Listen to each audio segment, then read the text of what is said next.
Hello and very good evening students. कैसे हैं आप सब लोग। मैं कलश गोयल स्वागत करती हूँ आप सभी का आपके चैनल अकाउंटिंग गुरुजी पर। स्टूडेंट्स, आज हम बात करने वाले हैं अपने ही स्टूडेंट्स की कुछ कमेंट्स के बारे में, क्योंकि बहुत सारे स्टूडेंट्स ऐसे होते हैं जिनकी डेली कुछ ना कुछ कमेंट्स, कुछ ना कुछ क्वेरीज रहती हैं। तो उसी तरह से कुछ स्टूडेंट की कुछ क्वेरीज हैं जिनके बारे में आज हम बात करने वाले हैं।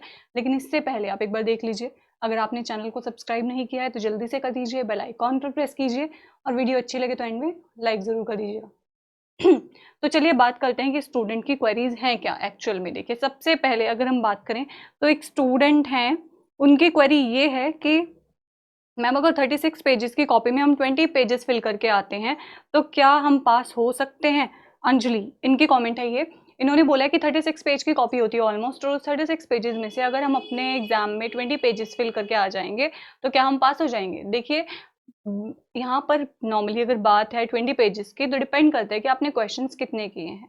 ओके, 36 पेज की कॉपी में से 20 पेज भरने वाली बात जो आती है वो थोड़ी सी डिफरेंट हो गई है। यहाँ पर मैटर सिर्फ ये है कि आपने कितने क्वेश्चंस अटेम्प्ट किए हैं और किस बेसिस पर आपने उनको लिखा है।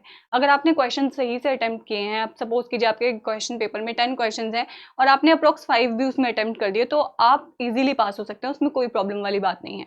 ओके, तो डिपेंड करता है कि आपने कितने क्वेश्चंस किए हैं। वेल 36 में से 20 पेजेस फिल होने का मतलब ये है कि ऑलमोस्ट आपने पासिंग लायक जो एग्जाम है वो कंप्लीट कर दिया है, तो इजीली आप पास हो सकते हैं, इसमें कोई टेंशन वाली बात नहीं है। नेक्स्ट स्टूडेंट की क्वेरी ये है कि ma'am account and income tax में, संस्कार गुप्ता है ये, संस्कार गुप्ता ने पूछा है कि ma'am accounts and income tax में अगर न्यूमेरिकल किया हो और आंसर नहीं आए तो क्या स्टेप मार्किंग होती है, क्या इस बेसिस पर हमें मार्क्स मिलेंगे। देखिए, अकाउंट्स हो या फिर हो आपका इनकम टैक्स, क्वेश्चन अगर आपने किया है और आपका आंसर किसी भी रीजन की वजह से आंसर नहीं आ पाया, आपने क्वेश्चन कंप्लीट किया है न्यूमेरिकल का, तो डेफिनेटली आपको उसमें स्टेप मार्किंग के बेसिस पर मार्क्स मिलेंगे। क्योंकि आप देखिए बीकॉम के स्टूडेंट्स हैं, अगर नॉर्मली मैथमेटिक्स वाला सब्जेक्ट होता तो उसमें कहते हैं कि आंसर आ जाएगा या स्टेप मार्किंग में थोड़े बहुत मार्क्स आपको मिल जाते हैं, लेकिन बीकॉम के स्टूडेंट्स को नॉर्मली स्टेप मार्किंग के बेसिस पर मार्क्स दिए जाते हैं। ओके, तो आपका जो अकाउंट्स में आपने क्वेश्चन किया है, आपने फॉर्मूला बेसिस पर जो भी अपने इनकम टैक्स के क्वेश्चन लगाए हैं, उनमें आपको स्टेप मार्किंग के बेसिस पर कुछ मार्क्स मिल जाएंगे। ओके, नेक्स्ट, अगर नेक्स्ट क्वेरी की बात करें तो एक और क्वेरी आज हमारे पास है कि 75 मार्क्स के क्वेश्चन पेपर में एटलीस्ट कितने मार्क्स का हमें पेपर करके आना मैंडेटरी होता है, कितने मार्क्स के पेपर में हम एक्चुअल में पास हो सकते हैं। तो देखिए, आपका 75 मार्क्स का क्वेश्चन पेपर है। नॉर्मली आपका जो टोटल क्वेश्चन पेपर आता है वो 100 मार्क्स का होता है, क्योंकि 25 मार्क्स आपके इंटरनल के इसमें ऐड हो जाते हैं, तो 100 मार्क्स में आपका आंसर जो उसका रिजल्ट है वो शो किया जाता है। ओके, अब 100 में से आप खुद ही जानते हैं कि 100 में से 33% वाला जो होता है वो पास आउट स्टूडेंट्स में आता है। अब नॉर्मली अगर आप 75 मार्क्स की बात करें तो 75 में से अप्रोक्स आप 30 मार्क्स तो कर ही सकते हैं।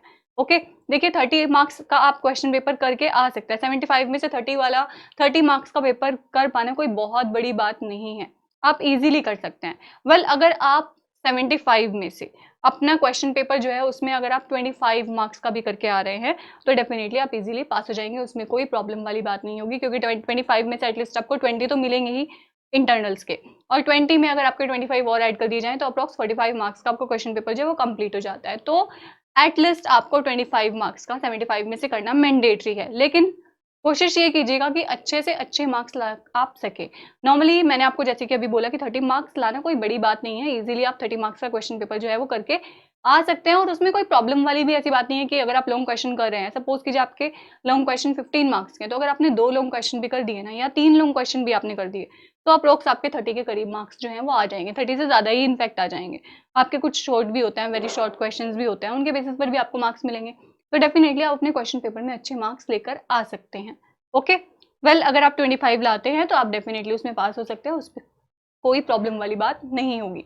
चलिए, ऑलमोस्ट जो आपकी आज क्वेरी थी वो मैं कंप्लीट कर चुकी हूँ, आपको बता चुकी हूँ। इसमें आपको इसके बाद भी आपके एग्जाम से रिलेटेड कोई भी क्वेरी होगी तो आप मुझे कमेंट करके बताइएगा।